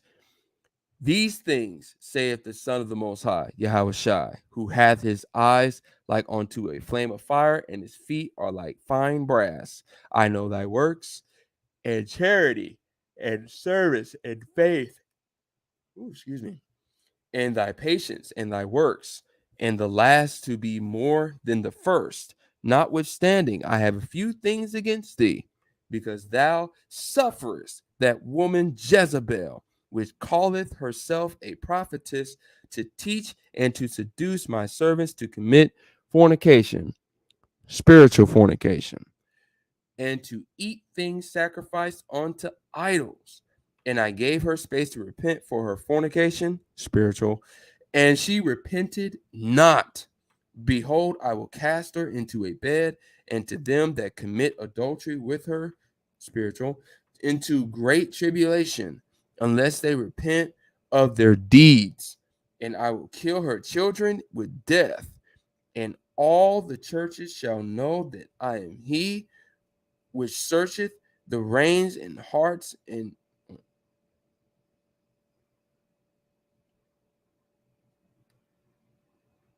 ooh, excuse me. Make sure I didn't lose. Spot. Okay. And I will cure children in death, and all the churches shall know that I am he which searcheth the reins and the hearts, and I will give unto every one of you according to your works. But unto you I say, and unto the rest of Thyatira, as many as have not this doctrine, and which have not known the depths of Satan, as they speak, I will put upon you none other burden, but that which ye have already hold fast till I come. And he that overcometh and keepeth my works unto the end, to him I will give power over the nations, and he shall rule them with a rod of iron, as the vessels of a potter, as the vessels of a potter shall they be broken to shivers, even as I received from my Father. And I will give him the morning star. He that hath an ear, let him hear what the Spirit said unto the churches. So I bring all that up because Stephen A kept on talking about the numbers and this and that and the revenue and blah, blah, blah. Well, here's the problem with that, Stephen A. You want to bring up revenue and all this talk. If that's the case, then how come this bitch is still on ESPN? When the conversation How come this bitch is still on ESPN? Y'all know where we're going with this. It's time to close this out on a strong note. What's this channel? Specs Media. Shout out to them for this. I didn't really get a chance to catch this all the way through, but I wanted to end it on this note because I find it awful weird how guys that generated a lot of revenue for ESPN, those motherfuckers are gone, but yet arguably the most hated person, the most despised person in the history of ESPN at this point is still here. So without further ado, let's get to this like we ain't new to this. Let's go. It's the 2023 NBA draft, and the ESPN crew is doing their normal coverage on the NBA draft when the conversation about draft prospect Brandon Miller was brought up. Miller is a 6'9" small forward who played at Alabama, and he had a pretty good season there. It was projected that he could end up going in the top 3, which was justified after the season he had. Now, as Brandon Miller was brought up, Malika Andrews, an analyst for ESPN, had this to say about him. Involving a case where his former teammate and another man, they've been indicted for capital murder in the fatal shooting in Alabama, has described Miller as a cooperating witness. How is this factoring, if at all, into how teams are evaluating him? Of course, a lot of people are frustrated. Why would Malika Andrews bring this up on this young man's special night, especially when Brandon Miller wasn't even the main suspect in the case she's talking about? Because she doesn't care. That's the whole point. She has, any time a so-called black man is connected to any type of case in any way, she has to speak on it because she has to paint the picture that the so-called black man is completely trash, even when the person was just a witness. He was just a witness in the case at best. He was not a participant at all. But none of that matters. But yet she's still on ESPN. Today, we are going to be looking into Malika Andrews because, believe me, this isn't the first time that she's done something like this. So let's give this clip some context first. In this clip is Malika Andrews talking about Brandon Miller and a case that he was involved in while at Alabama. Now, unlike the other cases we're going to talk about today, I would argue that this was the most popular out of all of them. Miller was arguably the best player in the NCAA while at Alabama, so of course the case got a lot of coverage. Now, in this clip, Malika explained that he was a part of a murder case involving one of his teammates. Now, all she mentions about Miller is that he was linked to it and that he was very cooperative during the investigation, but she misses a lot of context. For one, she almost ignores his entire role in this case altogether. Darius Miles was a player at Alabama who killed a woman named James Harris. Another person named was Michael Lynn Davis, who was also charged with being his accomplice. So right away, let's get it straight. Miller was not charged and he was not even a suspect. Miller's involvement in the case was driving Darius Miles to the scene according to police. However, Miller was oblivious to what was going on. The police said he might have supplied the gun, but sources have also said the gun actually belonged to Miles. Believe what you want to believe, but the bottom line is that Brandon Miller was not and will not be charged for this case. So tell me why Malika Andrews would bring this up as his life was about to change forever. Now, if this was a situation where he fell down the draft and he was going to maybe the 10th or 20th spot, I'd understand why this gets brought up. However, that was not the case, and it was never going to be the case. Brandon Miller was a projected top 3 pick in this year's draft, and he wasn't number 3. He would end up getting selected number 2 by the Charlotte Hornets, which did not surprise me. Victor Wembanyama was going to go number 1 no matter if Brandon Miller was involved in this case or he was not. Wemby was easily the best player in this draft, and there was nothing that was going to stop him from going 1. So Brandon Miller going 2 was honestly the right decision. So again, for no reason, this case was brought up to ask Woj how would this affect his draft stock, which was funny because again, he got drafted not even 5 minutes later. Everyone knew he was going to go 2 or 3, so why did you think it would even play a factor? Malika might have hidden agendas, but she's not dumb. She knows that Miller was a top 3 pick, and not even 5 minutes later, everyone knew he was going to go 2 or 3. So again, for no reason, this case was brought up to ask Woj how would this affect his draft stock, which was funny because again, he got drafted not even 5. Y'all see what I see? There goes Eminem. McNut.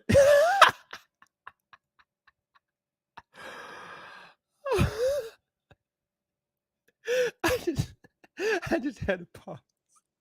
I'm sorry, it's completely irrelevant. Let's keep going.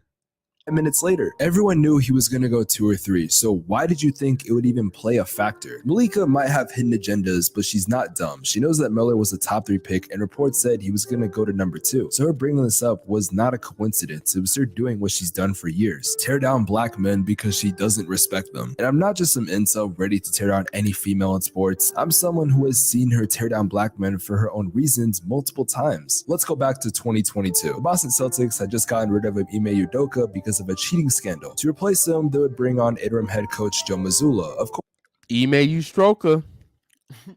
Ime Udoka.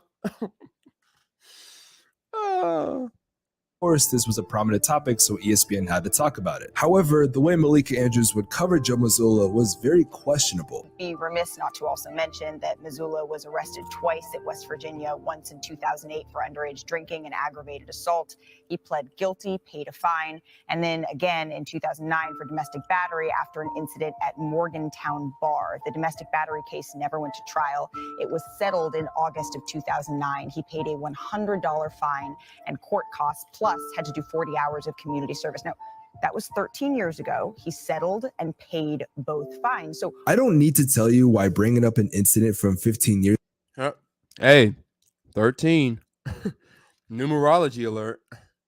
Ago makes no sense, especially when you said it yourself that he would not go to trial. It's been 15 years and it seems like Mazzulla has become a better man, yet you felt it was justified to bring up an old case to talk down on someone. Now, I made a video about this about a year ago and it blew up. And in the comment section, a lot of people were reminding me of other times that Malika has done this exact same thing. So this Joe Mazzulla thing wasn't just a one-off, because if it was, you could say it was a mistake or bad journalism, but it wasn't. Mind you, I haven't even brought up the fact that she tried to gaslight Stephen A. Smith on national television for blaming women. The reason for this, well, his coverage on this Ime Udoka situation, which was crazy to say the least. Oh, and she also kicked Kendrick Perkins off the show because he had a different opinion, which again is just something to think about. Oh, but I'm not done. Let's go back a little bit further. Adrian Payne was a former NBA player who didn't really have a successful career. However, he was a star in college when he played for the Spartans at Michigan State. However, on May 9, 2022, Adrian Payne was murdered in Orlando, Florida due to being shot. A lot of people showed their support for Payne as he was pretty well liked. While people were planning their tributes and sending their condolences to Payne's family, Malika had other plans. former Michigan State star Adrian Payne was shot and killed in Orlando, Florida, early Monday morning, the Orange County Sheriff's Office said. And Payne was the 15th pick by the Atlanta Hawks in 2014,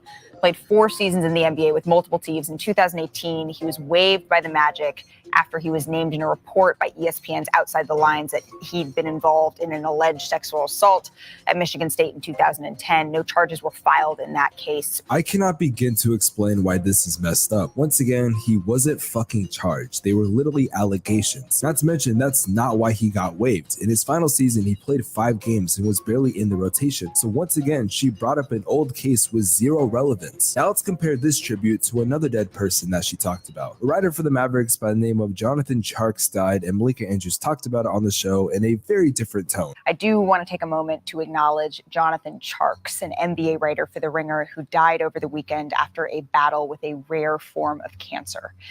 And he was just 35 years old. Tjarks wrote extensively about the Mavericks, and we at NBA Today send our heartfelt condolences to his wife, Melissa, and his son, Jackson, and his entire family. The way she talks about these two people are in very different ways. Now, Tjarks didn't have anything dirty about him to talk about, but someone that had some allegations towards him was Luke Walton. Luke Walton was hired by the Mavericks as an assistant coach, and of course, ESPN was going to talk about it. Just like Missoula, they had to talk about a coaching hire. In 2019, Luke Walton had been accused of sexual assault to a sports reporter around 3 years before he joined the Cavs. You would think Malika would have a lot to say about this because it involves sexual assault on a reporter. Well, let's see how she talked about it. Cavaliers, they are hiring Luke Walton as an assistant coach. That's according to ESPN senior insider Adrian Wojnarowski.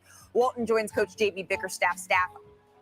Say that 10 times fast. After spending the past 5+ seasons as head coach of the Los Angeles Lakers and Sacramento Kings, Walton, who was dismissed after a 6-11 start with the Kings in November, was part of an NBA championship coaching staff with Golden State under Steve Kerr in 2015. There is a clear-cut difference between how she talks about Luke Walton and how she talks about Joe Mazzulla. Mind you, these were months apart, so why she decided to have a different attitude with Mazzulla starts to make sense. And I wish this was all my proof. I wish I could stop the video and let you come to your own conclusion, which would probably not be on Malika's side. But there's another case that I've never talked about involving yet another black man in Jalen Rose. About 2 months ago, Jalen Rose appeared on NBA Today while giving Malika Andrews a side hug, which during that she told him to get his fingers out her armpits. While that would be bad if he did it, he didn't. Actually, we have clear-cut proof. If we slow down the video, we can clearly see 5 fingers on her arm, which I don't know if you've ever hugged anyone, but that's a pretty normal thing to do. I don't know if she actually had anyone in her armpit. Some said it was Richard Jefferson, but he's at a pretty far distance for him to do that, so I genuinely think she just made it up. Now, to be fair, there was a claim that this guy Jalen Rose fired. However, this has been proven false. Bossack Sports is the one who actually made the tweet that Jalen Rose got fired, so tread carefully with all this. But it is something to think about, as she did say that, and people like Kwame Brown.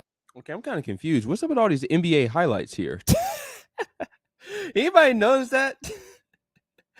I'm trying to figure out what's up with all these NBA highlights that's going on while he's telling his story. But regardless of the fact, shout out to him. He's covering this pretty correctly. It's just he could have left out a lot of the, a lot of these random dunks and shit. Actually came after her. Like I said, it is very hard to see everything she's done in this video and not think about everything in a different light. On my last video, a lot of people commented the fact that she was allegedly dating some guy named Dave McKinnon, who is a writer for ESPN as well. He's the same guy who actually called Russell Westbrook a vampire, believe it or not. Anyways, I can't confirm if this is true, but most people have tried to claim that this shows that she doesn't like black people and only respects white people. Now, in her defense, I'm going to defend her for a sec, because I don't think it is fair to use how someone dates someone as a way of saying, oh, they're racist. I honestly believe that you're allowed to date anyone you want, whether they're white, black, Mexican, Asian, it does not matter. Despite me criticizing in her video, I just don't think it's fair to say that her dating a white guy makes her 100% racist. But then again, it's interesting to think that she's allegedly dating the same guy who called Russell Westbrook a vampire. At this point, I feel like some people in the media will truly never change. And I think Malika is one of those people that falls into that category. For years, she has tried to make black people genuinely look bad, whether it's by coincidence or not. Not to mention, it's happened multiple times, and it's hard to look at every time she does it once more. But there is one possibility that I don't think we've considered. One that would make a certain company look very, very bad. What if it's not her fault? What if we shouldn't blame Malika Andrews? Maybe she's being sat up by the network. We have proof that ESPN uses a teleprompter, which should not be much of a shock to anyone. Is there a possibility that ESPN is using her to say these things? If ESPN is putting these things on the teleprompter, then it makes them look 10 times worse compared to Malika. But if Malika is saying these things on her own account, well, she is to blame. But I do wonder about this concept of ESPN using a gorgeous female to say the messed up shit that they want to say. Because to this day, Malika Andrews is considered one of the most attractive female analysts in sports. Most people will ignore the messed up shit that she does because of this. However, she cool. I'll give her I get a 7.5. I get her a 7.5. She alright. Yeah, she cool. She cool. She passes the bar, I guess. I mean, never mind. I ain't gonna even speak on that too much. You know what I'm saying? I'm basically married. I ain't gonna say too much. You know what I'm saying? Others might still think she's attractive, but they'll look at what she does in a different light. Regardless, I think everyone is going to forget about this, but when this happens again, because I know it will, maybe we will start to question the curious case. Oh, hold on. I messed May it up. 14th, 2013, Sam Hinkie was I got it here. All right. She's a 74 overall. No badges. I'm just kidding. She's a 74 overall with all the man-hating badges. No, she's Hall of Fame with all the man-hating badges, my nigga. Tear down the patriarchy badge. Men are trash badge. Publicly humiliate so-called black men badge. All them shits on Hall of Fame, my nigga. Jim Crow enforcer. Bruh. That sounds like a that don't sound like a badge. That sounds like a what would you call it? The player archetype. You know what you make of my player and shit? That sounds like a motherfucking player archetype. That don't even sound like a badge. That sounds like a goddamn my player archetype.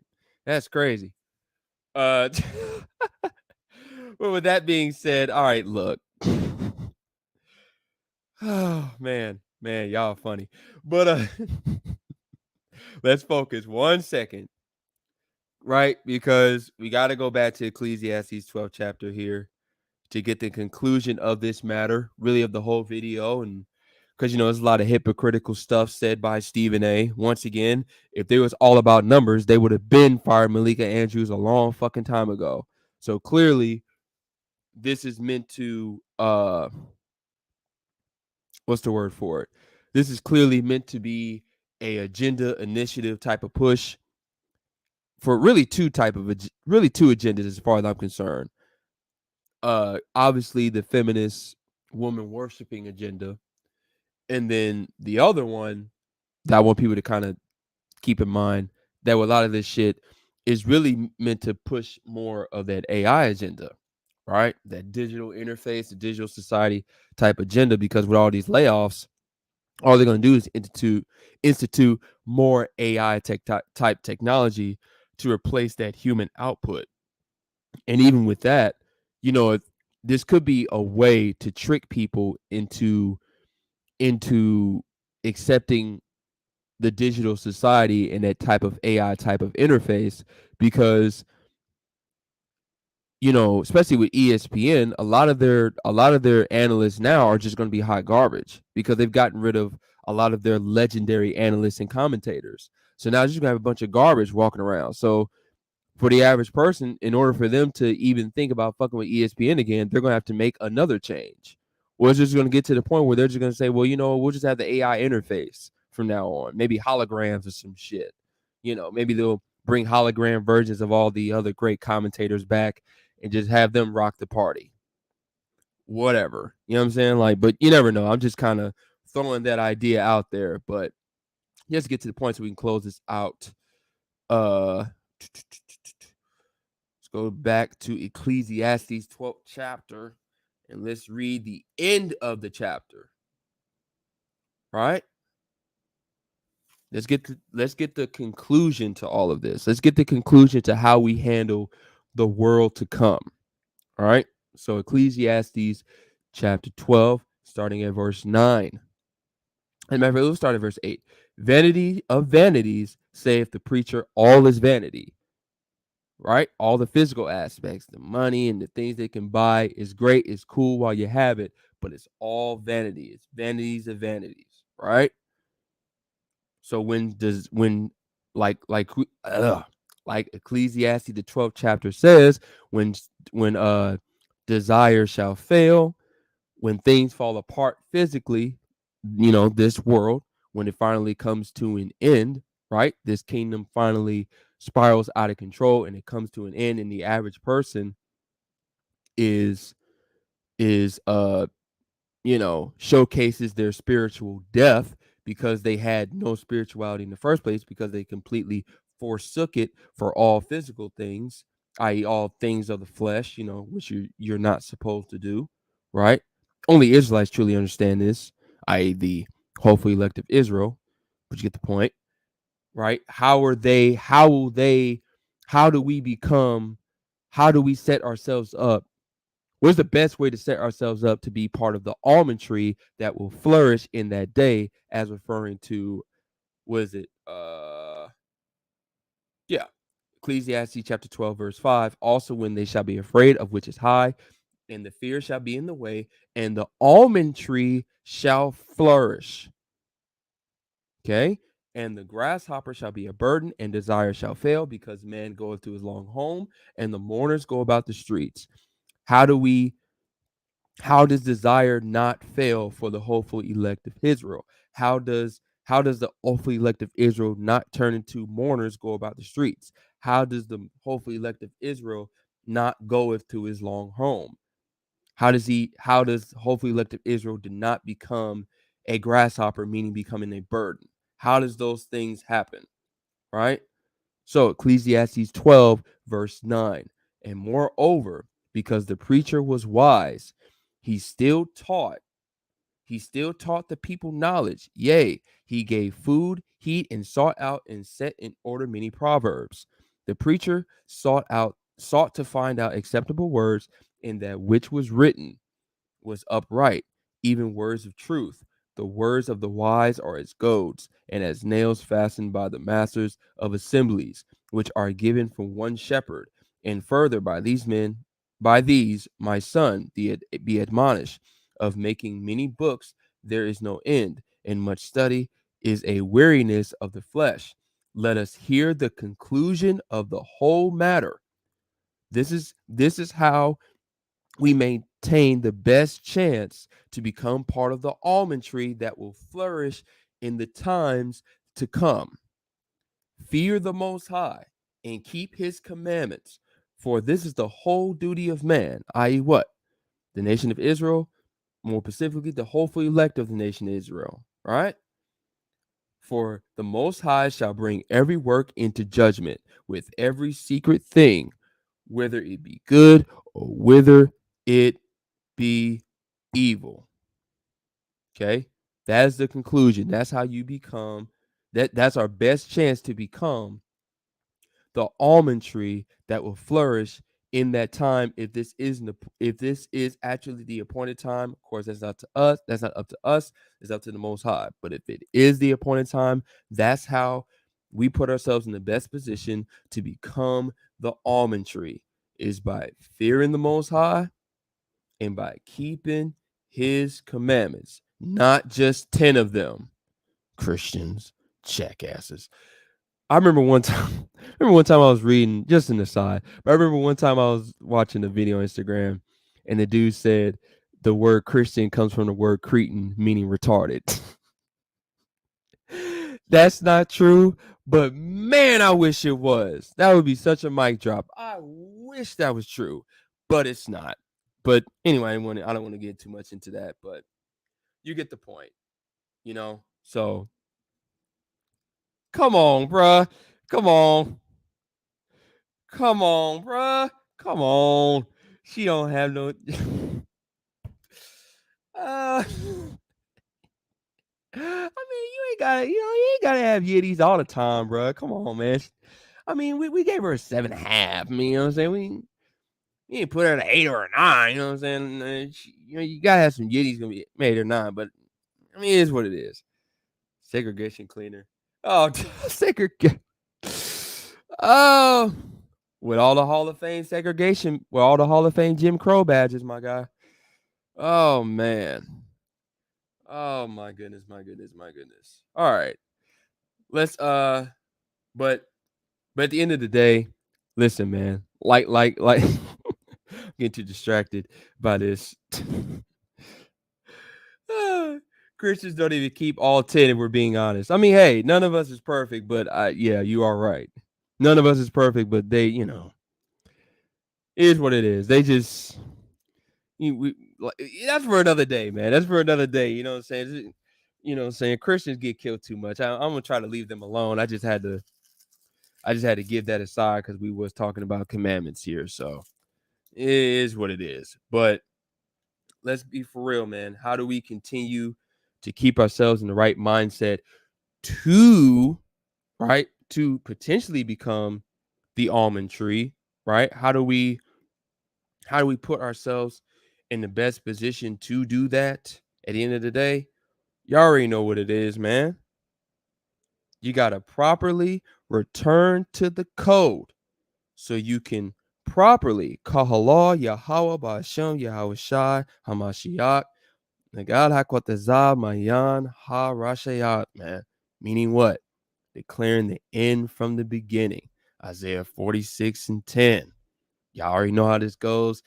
We have a great understanding as we continue to learn about the Most High story. And at the end of the day, may the Most High continue to give us the daily bread, mental, physical, and spiritual, most importantly, spiritual. And through all our transgressions, may the Most High continue to be merciful on us to give us the tools that we need to become the almond tree that shall flourish in that time, if this is the appointed time. So that way we will just survive altogether, or that if we do just so happen to perish, we won't perish in vain. We will perish in righteousness. That's what matters, okay? Because it's about your soul surviving over everything else. Soul survivor, no Young Jeezy. But anyway, I want to appreciate everybody that came through. Faithful servant. Hold on. You know what I'm saying? Appreciate you helping me out with the technical difficulties earlier in the stream, brother. I appreciate that. Hopeful Son. Appreciate you coming through. Who else came through? You already know Messiah came through the bill, you know what I'm saying? My boy Duran from Instagram, he came through in the building. You know what I mean? All right, man. I appreciate all y'all. You know what I'm saying? At the end of the day, if y'all believe I've spoken like a true genius, that's cool, man. If you didn't, hey, that's cool too. Because at the end of the day, scriptures tell us by the truth, sell it not. But whether you thought I spoke like a true genius or not, let's be for real. It's been over 2 hours. It is 6:15 p.m. Central Time. And yeah, I still have a little bit more Sabbath time left because I'm doing my Sabbath today so I can work the rest of the week. Got to make some type of money, right? It's not the end yet. We'll see. Whenever the end comes, hopefully I'm ready for it, as the rest of us are, but it's not the end yet, so still got to make my money. But anyway, still the Sabbath still, but at the end of the day, it's been over 2 hours. It's 6:15 Central Time, which means it's 7:15 on the East Coast, 4:15 on the West Coast. Once again, let's be for real. I'm tired of fucking talking, and I'm pretty sure y'all tired of fucking listening. So with that being said, I will see y'all next time. Peace.